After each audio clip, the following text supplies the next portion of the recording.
Okay, Kim, you should be able to unmute. On it. Great, ready to roll. Okay, did I unmute? Yeah. Did I? Yes, you did. I'm sorry, I was muted. All right, welcome everybody to we had a little hiatus. We took a couple of weeks off and did a billion other things, and now we're back for the final stretch of the next 4 Zoom on Nature Great Salt Pond Stroll. And so just get going. This week is the part 4. And we're going to basically be going from where we left off at the town boat ramp, and we're going to be going around to Champlin's Marina. And so this is the very industrial part of the Great Salt Pond. It's a lot of business going on, a lot of activities, and a little bit of nature. So as always, I really love this old stonewall map that I can show, and then I can go in close and show you the area we're going to be going. If you recall, I talked about the fact that the road, excuse me, Kim, you're not, yeah? do you think you're sharing your desktop yet? Because you're not. Yeah, I thought I was, but no, sorry. I'm going back. I'm sorry. Starting over. A redo. We'll wipe that bit off in the beginning of the recording. Sorry, Oh, no, just kidding. Sorry about that, Kim. That was my fault. Yeah, okay. Hang on, I'm coming. I forgot about that part. We take 2 weeks off and we don't know what we're doing. I know. Okay, now I think I'm sharing it, but I don't know what that green box is. You are. It's a little blown up, but yeah, I think. Okay, hang on a second. Getting rid of that. I hope that worked. Yeah, we'll skip that. Oh man. Okay, I gotta start over again. Okay, sorry everyone. There's something odd happening.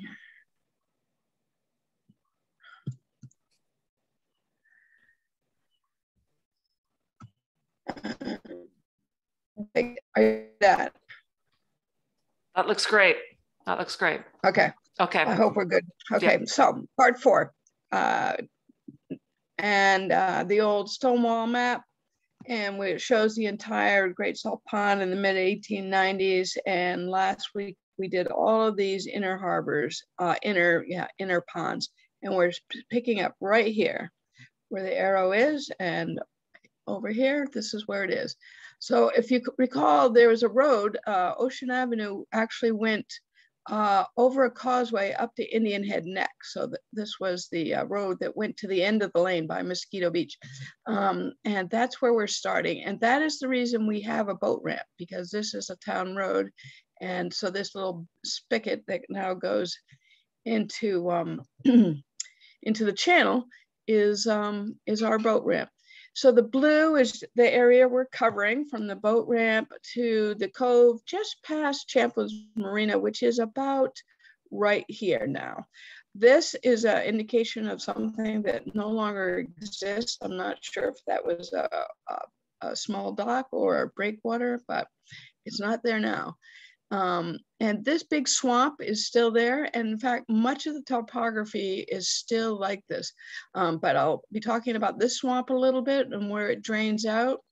And I'll be talking about this flow of water between these ponds that comes out right here into a place where there's always flowing water. So just to sort of help get your bearings. And then this is the area where the Ball O'Brien Park is. And I think that should help out. And here we have it in today's map. And so we have the Champlins Marina. We have what's now called the New Harbor Boat Basin, formerly the Black Island Boat Basin, Payne's Dock, and that's where the boat launch ramp is and where the road used to go right across here up that way. And Ford Island, we talked about last week, which used to be an island. This used to all be water. Now it's sort of filled land. And these 2 parcels, which I mentioned briefly, this is where the Ball O'Brien Park is. And right next to it is land owned by the Black Island Land Trust. There's a slight mistake here. There's a house right here, which I forgot to carve out of this lot. But you get the idea. There's a big chunk of town and town-related land right in the middle of two major marinas. So that really helps our wildlife stay at least partially wild. So picking up, this building right back here used to be a great old place called Smuggler's Cove. And it had this addition, and now this whole parcel is owned by the Black Island Maritime Institute. And they do a lot of education programming about the marine environments. And this is their headquarters. And if you go in here, this is a whole brand new setup where they have new this year, an aquarium, so to speak. A lot of open tanks, opportunities to see the marine life that you might find in around Black Island's waters, not in the Great Salt Pond, because this is a tank of small sharks. They might be around the Great Salt Pond, outside waters, but not in the Great Salt Pond. So don't worry about those sharks, but it's a really interesting place. And the Black Island Maritime Institute is doing what it can to increase the education of our marine waters and history on Black Island. So as I've been a sub-theme is lots of people doing lots of things and lots of organizations to keep the new harbor as great and clean and wonderful as it is. And it's a real challenge in this section where there's so much man and nature interacting. But on that very same parcel in a very small area, there's many services being offered. This is a Town of New Shoreham public restrooms right there next to Smuggler's Cove / BIMI. You know how it is, some of us on Black Island can't move away from the old name so easily. So every once in a while, Smuggler's Cove sneaks back in there. And along the back side of this building right here is some wonderful information about conservation, environmental history on Black Island that is put together by the Nature Conservancy, Black Island Conservancy, and other conservation groups. And the word on Black Island is collaboration with all organizations to keep the place going strong. So this is a great example of a nonprofit, BIMI, the Town of New Shoreham, and conservation groups all trying to educate people in this very small area, which is their main access point from the new harbor. Because we're about 3/4 of a mile from the old harbor, which is where most of the businesses are. So going to the other side. So if you go to that, the restroom building I just showed you is on the south right-hand side of the BIMI building. On the north left-hand side of the BIMI building is this great sign that says boat trash here. So this is where boaters who bring their trash ashore, the town has provided a dumpster that gets picked up pretty regularly. And this is part of the town's land. This is the beginning of the boat launching ramp, which continues down here and then picks up here. And so there's open, free public boat launching. And again, imagine as we strolled along in the old days, there used to be a road that just went right across here and went right over there. Not anymore. So if you go to the end of the boat launching ramp and take a left, you would come to the next building, which is Deadeye Dick's, which is a restaurant, one of the oldest, if not the oldest running restaurant on the island. It's been in use for many decades. Deadeye Dick's is named after Dick Dodge, who was an island legend. Deadeye, that nickname comes from the fact that he had a very long face and kind of dark eyes, shallow, hollow, sort of a very imposing character. And some people thought he looked like the old wooden pulleys that you would see on an old ship that had the rope would go through the wooden pulleys in it, and they would be rather oblong and two dark spots where the ropes would go through. And those were affectionately known in the trade as dead eyes. And so Deadeye Dick, that's where he got his nickname from, the look of an old wooden pulley system. Deadeye Dick's and Smuggler's Cove have a pretty good history of being their buildings first established during Block Island's history and the rum running days back in Prohibition. So I think both restaurants, Smuggler's Cove and Deadeye Decks, were aptly named.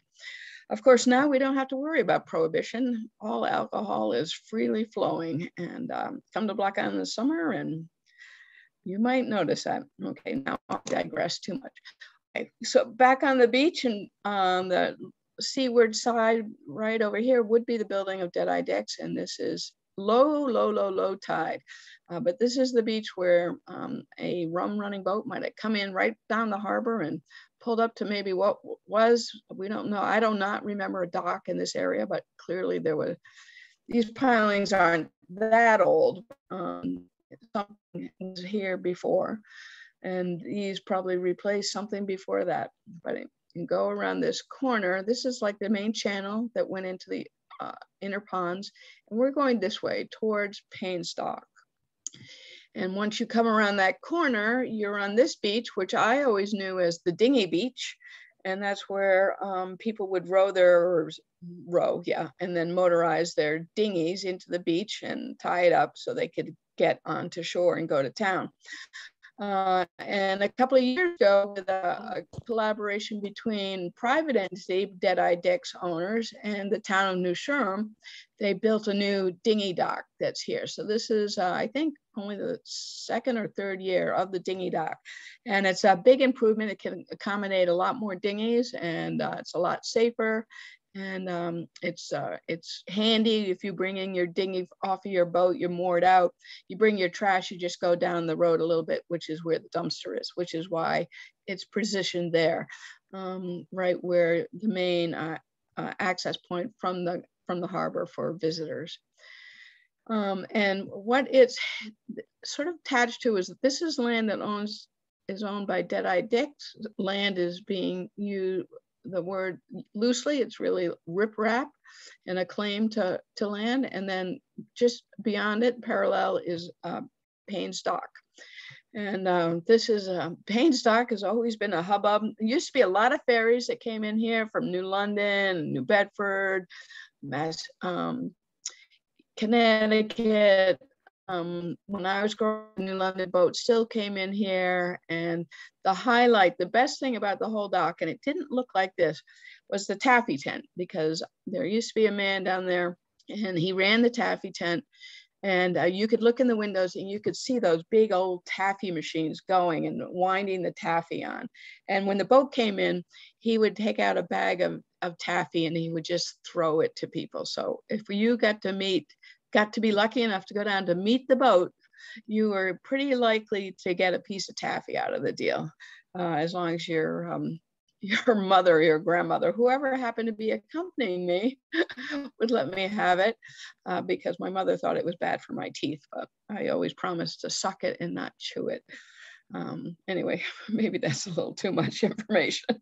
But what I really love, it's really getting a little hectic down at Payne Dock these days. The Taffy Tent, you can hardly see it, but this is a classic, one of my classic Malcolm Greenaway photographs.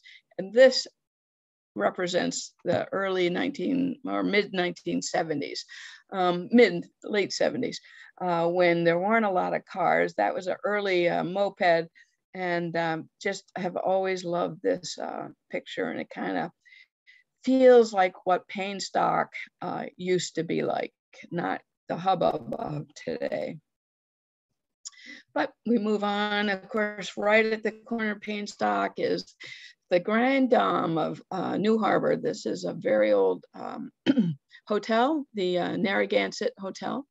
In the old literature, it refers to it as the Narragansett Hotel, but in current days, a lot of people refer to it as the Narragansett Inn.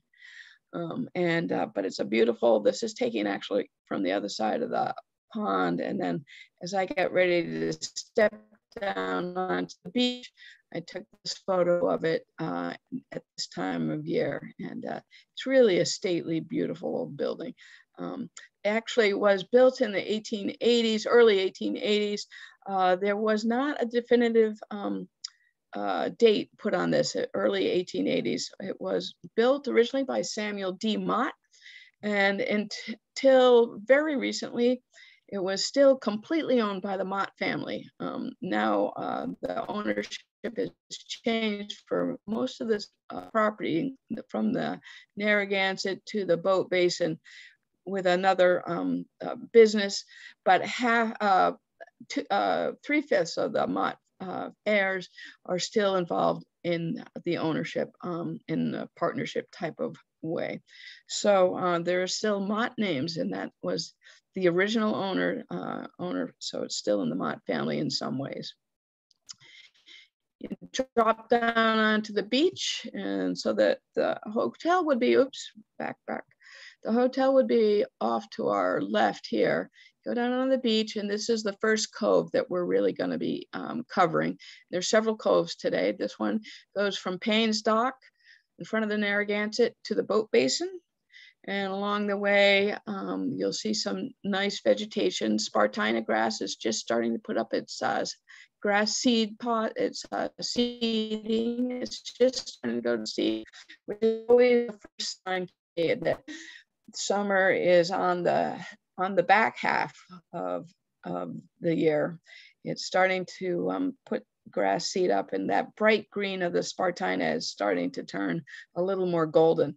And next to it is a bush of sea lavender, which is a very kind of airy looking plant, kind of almost like baby's breath. And I took it purposely with this sort of overview.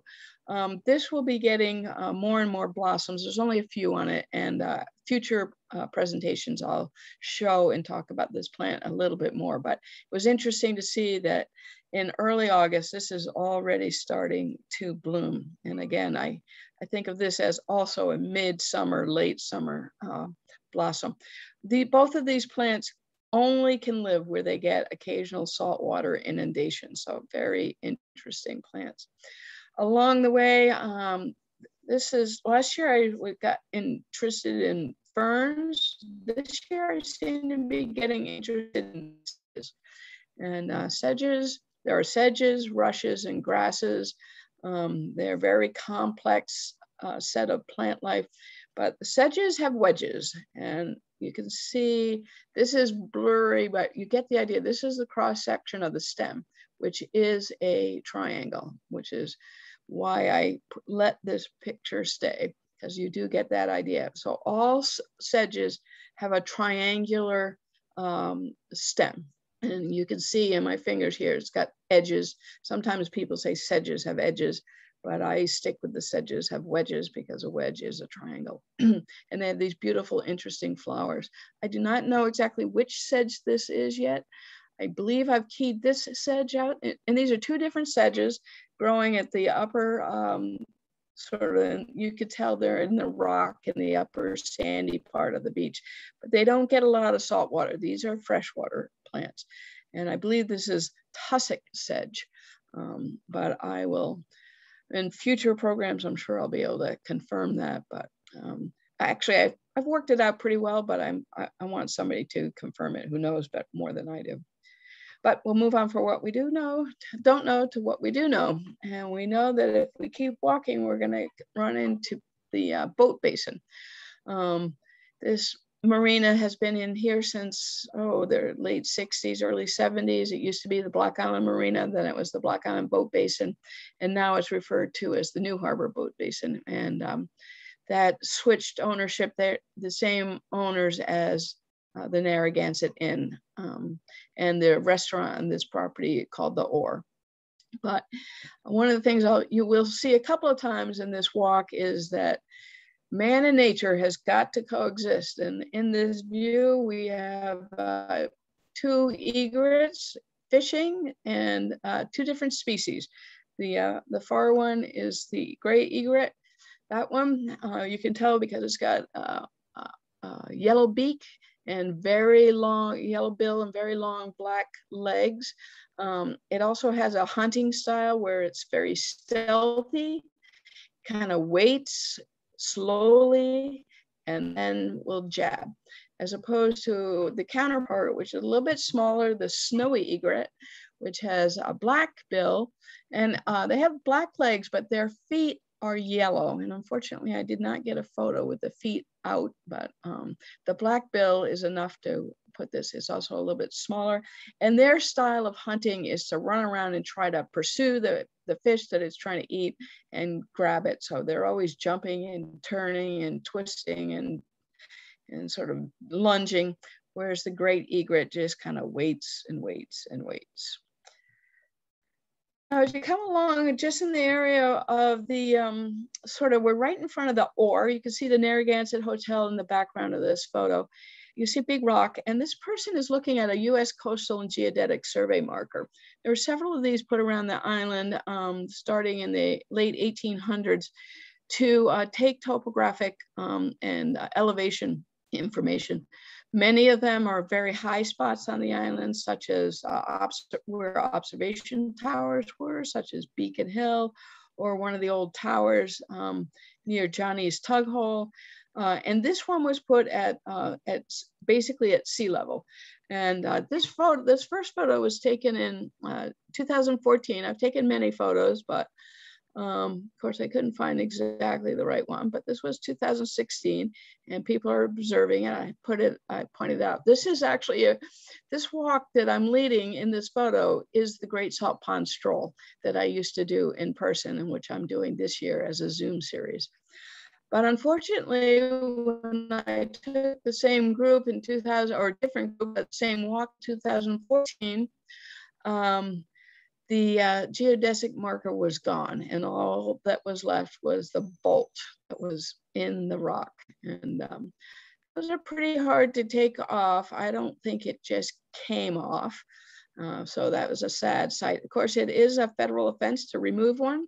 So I'm sure that whoever did that, maybe they didn't know that there's a hefty fine, but who will ever find them? I think, alas, it is gone forever, I'm sure.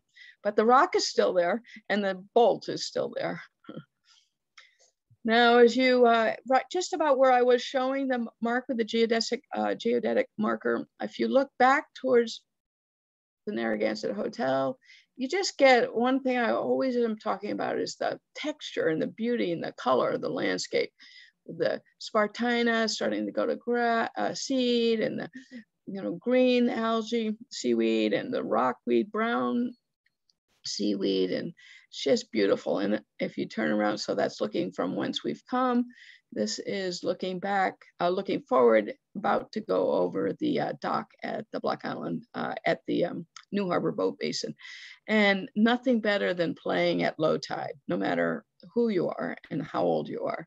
So I was happy to capture these kids with their buckets and it's just nothing like wading in the pond and poking and prodding and seeing what you can find. If you go up on the, so if you went up on the dock and hit land and walked out to the road and looked back, this is what you would see. So this is the landside view of the Boat Basin and the Orr restaurant, which is fairly well known, and a sign, which is actually right to the left edge corner of the road where it meets West Side Road, saying New Harbor Boat Basin, and it's got a little latitude, longitude, and some interesting stuff. It's been spruced up quite a bit in recent years, and offering different services, and it's quite a popular outside dining place these past 2 years. So it's another hubbub along with Payne's Dock. If you go back down to the beach and cross over the end, the seaward end, the landward end of the dock on the other side, the Orr on one side, the Orr restaurant on one side, the other side is an old shack, not so much a shack anymore, a little building built on a very old barge that is pretty much coming apart. A big, giant, old wooden barge that was brought in the 70s with materials to build the original Black Island Marina with all of its timbers and whatnot. And the barge never left. The timber all got used, and the bolts and the piles and all of that got brought in on the barge. But the barge has been there for ever since then. It's kind of part of it. It's not safe to walk on, but it's shored up under this little building that's been built. And this is the summertime quarters for the Harbors Department. And it's a great place, of course, for the Harbors Department to be. This is where you go to get your shellfish licenses. And inside, there's staff ready to help you with your shellfish license. And they have that giant, beautiful window that looks right out on the harbor where they can see boats coming. This is Hillary Stewart manning the phones. That day I was there was it was Friday of the long weekend we just had. And calls were coming in, were there any town moorings available? And this was Friday early in the day, and they were already full up for the weekend. So she just kept saying, nope, sorry, Captain, check in with the afternoon staff in case anybody leaves. And then 2 harbors workers in there observing her, Gary Ryan and a recent Block Island graduate, Cole McGinnis, giving me the thumbs up. They don't look like they're working that hard, but they're just getting a breather. They work very hard out there. And but Gary was quick to point out up on their bulletin board the photos of past Block Island students who were harbors employees. And I just love this guy in the red bow tie and the flower. That's not what he looked like when he worked on the harbors. That's for anybody who knows Jameson Pageant, that's him before he went into the Navy. These are boats right nearby on the docks, right behind where the staff is sitting. The harbor master boat is on the dock. And that's how that's the vessel that's used by the harbors department and the harbor master, which is Kate McConville. I didn't happen to get a photo of her, but she was out on one of the other boats. And there's a couple of pump out boats, the lower one that's also owned by the town. The town has a free pump out service that we have what's called a no discharge harbor. You cannot discharge your holding tank in the Great Salt Pond. And to facilitate that and to make it easy for people, the town has run a free pump out service ever since that designation in the very early 80s. And the harbor has gone from not being able to be clammed in the summer because of fear of pollution to being it's opened all year long, including the summer. There's shellfishing allowed because the waters in the Great Salt Pond are so incredibly clean and healthy and robust. And it's for the efforts of many people, part of which is the town itself, which financially supports the pump out program and really professional staff on the water to help. You think of it, in Great Salt Pond on a summer day may have 1,000 boats on say a busy weekend in the harbor. Well, that's more boats in the harbor than there are year-round residents on Block Island. So it's a little city out there, and it really takes a lot of really professional staff that's adept at dealing with personal interface. People are on vacation. You don't want to, sometimes they are not thinking the way they would be if they were in their hometown. And so the thing is to de-escalate is the word out on the Great Salt Pond. And the harbor's staff does a great job at it. So now we're leaving our beautiful harbor shack. We still call it the shack, although it's a pretty nice little setup. And with the next cove that we're traveling from the Boat Basin to Champlins Marina, which you see in the background, goes along this beach. And this beach, pretty much the frontage is town-owned land. The first one in the immediate foreground where we're seeing the beach, now you're seeing the sort of what would come as a dune. Of course, it's not a dune like you see on the ocean side, so just a slight rise. And there's a big swamp back here, a marsh. And I mentioned that when I showed the old photo of the old map. That marsh is still there and pretty much in the same shape and configuration and extent, which is pretty amazing. And there's lots of wonderful marsh and wetland plants in here. We've got some common milkweed and over here a little stand of Phragmites, which needs as close as it is to the beach, always needs fresh water. This is a little hummock. This land goes up, and this is where the Ball O'Brien Park is on the other side of this sort of shrubby area. And There it is again, a little bit longer, more of a wide angle view. Again, you can tell by the topography that this is marshy and very low. And water is running out of here. This was a very low tide the day I was walking. And you can see that there's not a lot of water in this creek bed, but it's flowing out still. And it flows out of here 24/7. Every day of the year, there's water. So there's a big freshwater resource right in this area. There's not a lot of ponds around, but there are these marshes and they're flowing out all the time. So it's, there's groundwater seeping out of Block Island in this area quite a bit. We have a lot of groundwater, and that's for a different day discussion. As we go down the beach, we get into a little bit rockier, not quite so sandy, and there's lots of blue mussels in that area, sort of wedged in there. I was wishing I had taken a little bag with me to have some mussels for dinner, because they were not attached to rocks in the normal way. They were kind of 1 and 2 here and there, but they were everywhere. So would be a good place to go mussling, as long as you get your mussling eyes on. Also, there's a pile of slipper snail shells, and these are all dead, and they tend the way the currents and winds blow. The slipper snails build up, and they look like a little bank of white shells, and they can be small in nature, but they're plentiful, very plentiful. Lots of periwinkles in this area. This is the common periwinkle, all stacked up on top of each other. Sorry about the phone, I can't do anything about it. Here's a couple of more periwinkles. Again, the tide was out.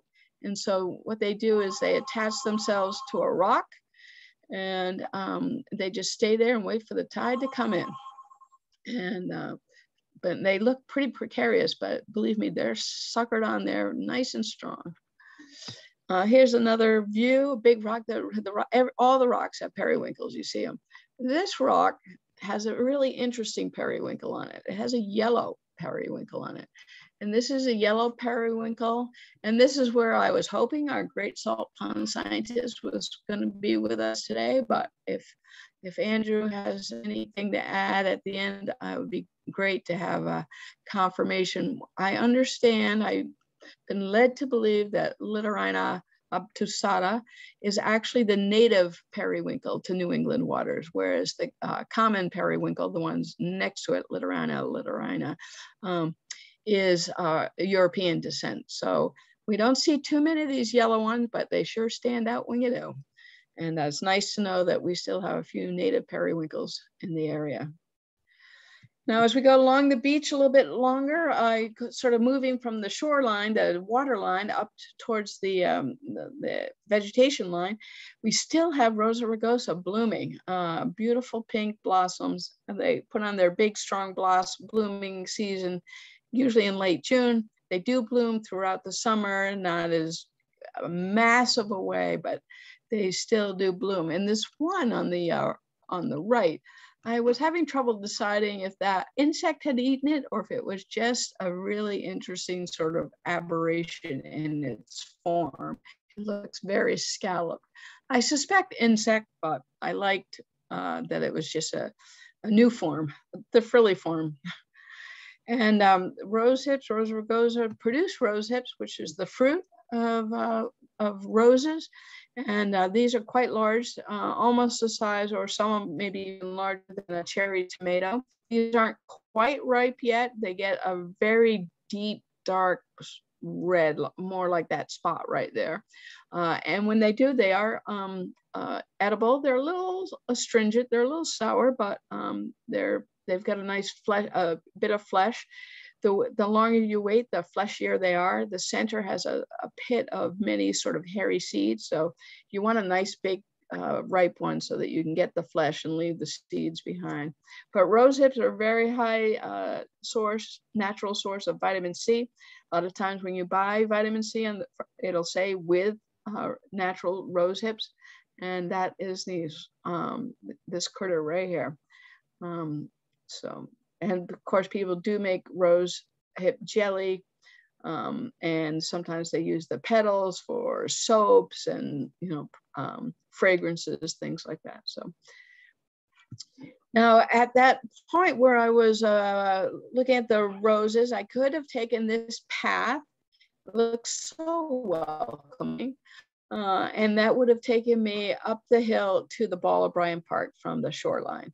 Or if I was on the street, I could take the driveway into the Ball O'Brien Park. And this is just past the entry to the cemetery. But again, this is a wonderful facility managed by the recreation department of the town. It's got playground, swings, skateboard park and jumps, tennis courts, basketball courts, open air pavilion for picnicking. I think they put in recently or about to or have put in a walking station with exercise bars and things, so you can do your sit-ups or your pull-ups and your push-ups and whatever else. So a very community friendly area. Everything happens there from pickleball to swinging in the swing. So the Ball O'Brien Park has been a nice addition to the community over the last, I guess I would say 15 years. It's been evolving a little something new every year. But back down on the beach. So we're leaving the pathway to the Ball O'Brien to our sort of off screen and to our left. We're looking at this last, or not the last, the second to last cove as we go from the rocky shoreline to getting a better view of Champlins Marina. And what I want you to notice especially is that path right there where there are a couple of people.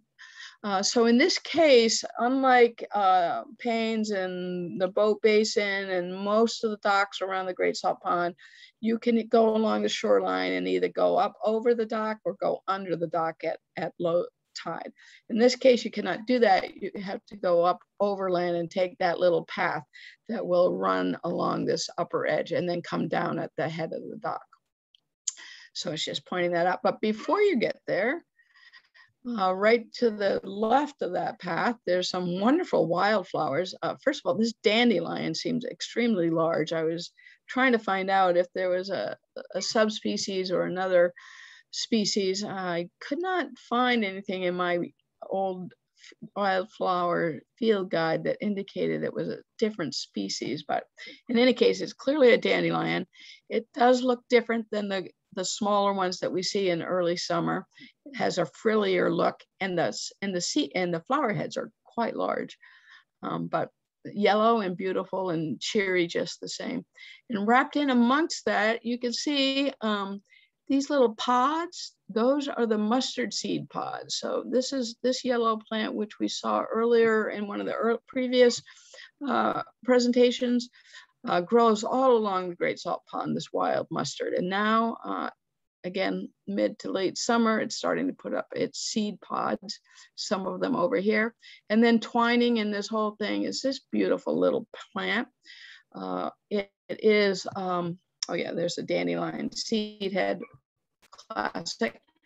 A trailing wild bean, and beautiful. It's in the bean family, obviously.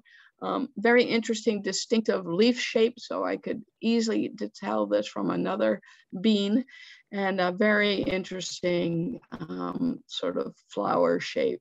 But again, very typical for the bean or the legumes. Think of beach peas and everlasting pea, and perhaps your pea in your own garden have a similar flower shape. But this is a beautiful, subtle little plant, and I have to say I'd never seen this one on Black Island before. And from my reading, I understand it's actually a native plant. A lot of our plants were introduced after the European colonists. So I'm happy to see this trailing wild bean on the path, the Champlins Marina. Also on that path was a cabbage white butterfly, lots of them, and they were all over these mustards. They move fast, so it's hard to get a perfect photo, but I think I got one that's distinctive enough that you get a sense of its size, because the mustard is only about less than an inch wide. So that's not a very big butterfly, but there were many of them fluttering all around. And so some things are still in bloom. And as I head up the path towards the hill that takes us to Champlins, we have a couple of things that are past their bloom. This is Yarrow, which again we see in the early summer is white. You can still see blooming Yarrow, but when it dries out at the end of the season, it's this beautiful brown. And it just happened to be growing right next to a curled dock, which is also a very nondescript wildflower, but its seed pods are this brown, sort of really hard little seeds. So they seem to be matched well there together.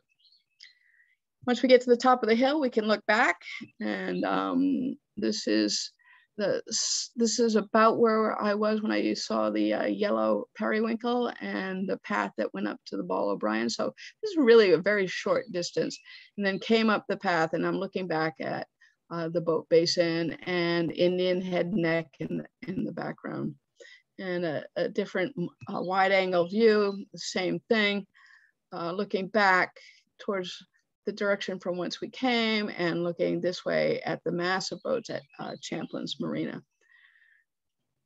Still on the path, things, some of the latest late summer Black-eyed Susans. These were kind of small. They were being crowded out a little bit, but they were persevering nonetheless.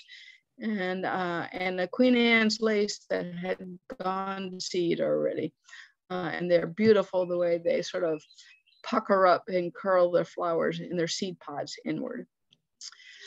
And looking out, they're still blooming blackberries. Blackberries are still blooming. It's amazing.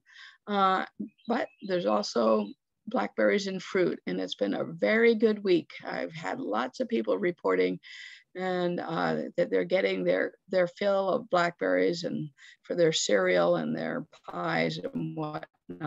And in fact, the day I did this test walk, I had to stop and get myself a good handful. Fortunately, my hands are a little on the short side, so I didn't get quite as many blackberries as I would have liked. Okay, again, looking down onto Champlins Marina. It's really hard at this time of year to discern the dock from the boats. It's such a mass of the machinery, if you will. But you look down, and just like at the Boat Basin where we had the egrets feeding right in the waters near the dock, here it was another egret, snowy egret. I can't see it, that yellowfoot either. And a mallard, not a mallard, I believe this is a black duck. There are an amazing number of black ducks here. Now, ducks are a little bit hard. They're harder than you might think, because I think that a female mallard looks a lot like a female or a young black duck, but I'm pretty sure these are mostly black duck. Some of them may be mottled duck, which is a form of black duck. I don't think there are any. Well, actually, this one might be a mallard with a white tail. Not with the, it doesn't really, the black ducks tend to have a black cap on their heads. This one doesn't so much. It's really hard to tell.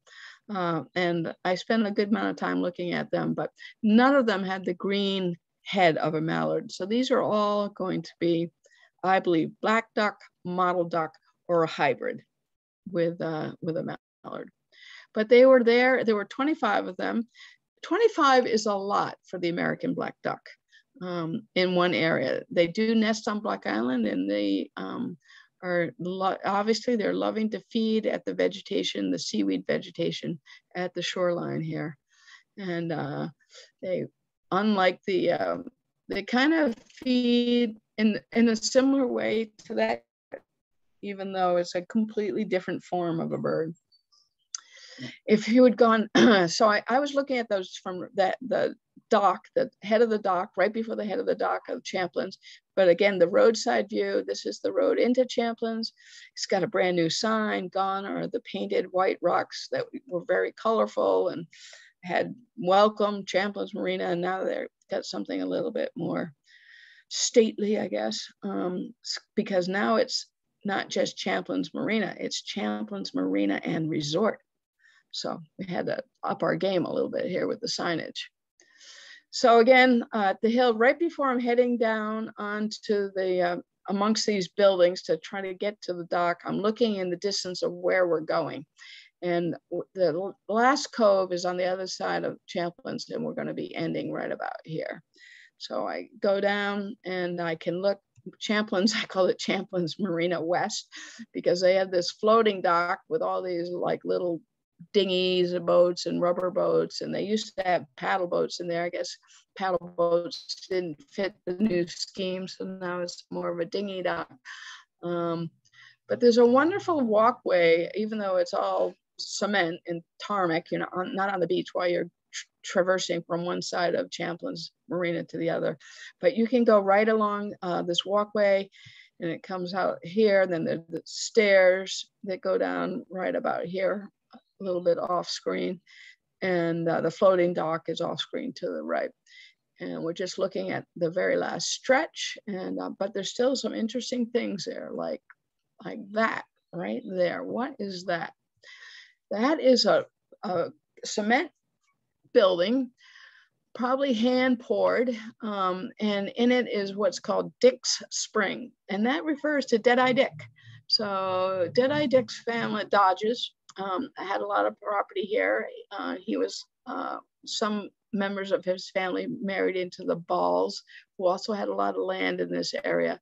And Dick's Spring is known for producing a lot of fresh water, and it is also seeping out of here 24/7. This used to be the source of all the water for Champlin's Marina, and it used to get piped over to Deadeye Dick's as well, and the Narragansett, because it was all in family ownership. I don't believe water from Dick's Springs is used anymore, but it's still seeping out all of the time, the fresh water right at the marine edge. And there's a lot of rust in this. You can see the coloration, and a very specialized algae grows on these rocks, because it's an algae that can take both salt water, marine water, and fresh water. So it's an interesting kind of blend. Algae is a whole nother world of plants. There's green algae, red algae, and brown algae. Some of it's fresh water, some of it's marine, and some of it's both. But there's an up close view of the sort of the patterns and the texture and the colors of freshwater seeping out of Dick's Spring. And there's another one. And what do you see in there? You see patterns, you see colors, you see mud. It's a little slippery because it's algae covered. Do you see that? That is a very well camouflaged greater yellow legs. And every time I look at this second photo, I have to keep looking. I see the legs, and it takes me a minute for my eye to find it among the rocks in the background. But there's a beautiful greater yellow legs in the area. For a while, I got a little captivated by that. It was scratching, it was feeding, it was moving around. Oh, there's another duck in the foreground doing the same thing, both of them feeding in the same habitat. But it's a really beautiful bird. And there's a greater and the lesser yellow legs. The way it's hard to tell them unless they're together, but the greater yellow legs, the bill is about twice the length of the length of. So you're looking at this length versus that length. And this is clear. In the case of a lesser yellow legs, it's about 1.5 or a little more than 1. The bill is a little more than 1 head length. This is clearly a greater yellow legs. So as we go on, there's another little marshland, and it has one of my favorite native plants. This is called boneset or thoroughwort. It's referring to the fact that the stem grows right through the connected leaves right here. And it's again a late summer blossom. Late summer blossom. And you can see again here, the leaves flow out on both sides and the stems come right up through it. So boneset refers to the fact that there's no break here. It's set, it's in one piece, as if you had broken a bone. Another plant right in this very area, so the bone set is here off to the left, is this great wool grass, and it looks like wool. It's fuzzy looking, it looks soft. It's actually another sedge, and there it is a little closer, has a beautiful form to it, and closer yet, that the seed heads come off of these sort of arcing, sort of, in some ways, like umbrella veins, I would think. So, again, another great native plant, going to produce lots of seeds and foodstuff for birds at the end of summer. And as we start to make the corner, we have Phragmites right behind the rock wall. And Phragmites is just starting to go to build its seed head. These will become tall and big, rich, lush, purplish brown seed heads. They're just forming now. Again, a sign of mid-August. And there we are at the end of the cove. And next time, around the corner. Again, as I have been doing, there's nothing, absolutely nothing, half so much worth doing as simply messing about in boats. So each of these presentations has had whatever picture I can find of people messing around in boats of all kinds, from the ridiculous to the sublime, as far as I'm concerned. So boating on the Great Salt Pond is you just can't beat it. And our checklist from our summer is growing. We've added our first insects on this walk, and our first sedges and some more wildflowers. So by the end of this series, I might have to have 2 pages for the checklist. And oops, I don't think oh yeah, I got it. So I have been adding in just a little video, some of my activities as we go along and things I see. This is the great egret. This is how it hunts. It uses that neck and looks up. What can I find? Can I see anything? And then it will start slowly moving towards something to get. But I think if there is one, oh, little scratch there.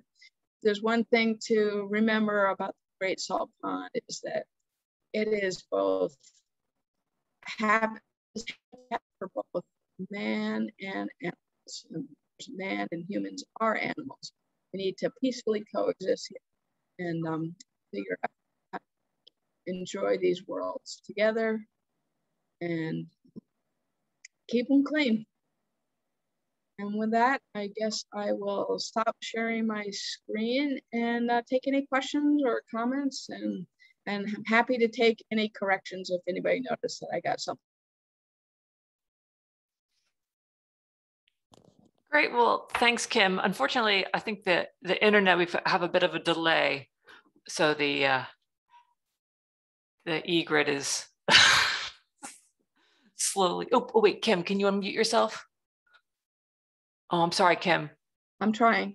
I think I did the wrong thing. I meant to unmute and I asked all to unmute. I'm sorry. I do that all the time. It's okay. I think I'm unmuted, right? You are unmuted. That was great, Kim. And also, there was a bit of a delay, an internet delay, yeah, that's okay. Unfortunately. So, but yeah. Right. Maybe when people watch it later, they can see it. And, yeah. Hopefully it'll run a little smoother. I just had a quick question, if anyone else has any questions, but the mustard seed pods. Oh yeah. Can you help me with another leaf? Can you use them for mustards or making mustards or they, I mean, I love mustard, so I was just curious. I don't know, but I will answer that at our next gathering. Okay, great. Charlotte, I know that garlic mustard, which is a horrible invasive, Yeah. but is also a native plant that's used for food and in like elegant restaurants, they'll sprinkle it into your salad or whatever, and it's very haute cuisine. Although it's all, to my mind, it's as bad as bittersweet. I agree with you about that. Garlic mustard it's not a big problem on Block Island, but it is in many places. So, but I'll find out about the field mustard. And it's not invasive. Not the field mustard. It's a field mustard. Okay. Unfortunately, I know we were hoping that Andrew had to hop off the call for another meeting, so we didn't quite catch him on the periwinkle question. But that can also we can also follow up with that as well. I'm pretty sure. I always feel more confident when the Great Salt Pond people chime in. I know. Unfortunately, Dee had to be off, and yeah. Great. Thank you very much. Oh, well, thanks. Thank you for coming. Thanks, Sally. It's very nostalgic because I'm significantly older than you, Kim, and so I have lots of memory of the Taffy. My father and family, they were always coming into New Harbor, and I can see that man so clearly. He's like an active character in my mind. That guy, he had a curmudgeonly way about him, but he wasn't. But he was generous. But he would be, I don't know. You know how he was. Yeah, he'd throw the taffy, and he'd throw it if he liked you. He'd make sure he threw it in your direction. If he thought maybe you were being a bully, he'd make sure he didn't throw it in your direction. But that was never a problem with me. My issue was I wanted the peppermint taffy, and it seemed like my brother always got that. I get that. I wanted the cinnamon.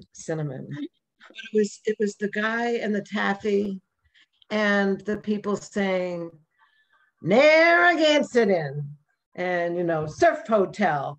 The people before there were cabbies, the people that, I don't know, everybody's too young to remember. Never mind.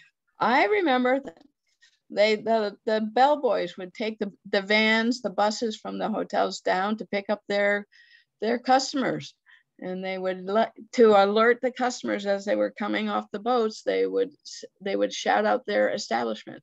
As you say, Surf Hotel, Narragansett Inn, Spring House Hotel. Yeah. Now get an Uber. Yeah. No Uber. I'm BI.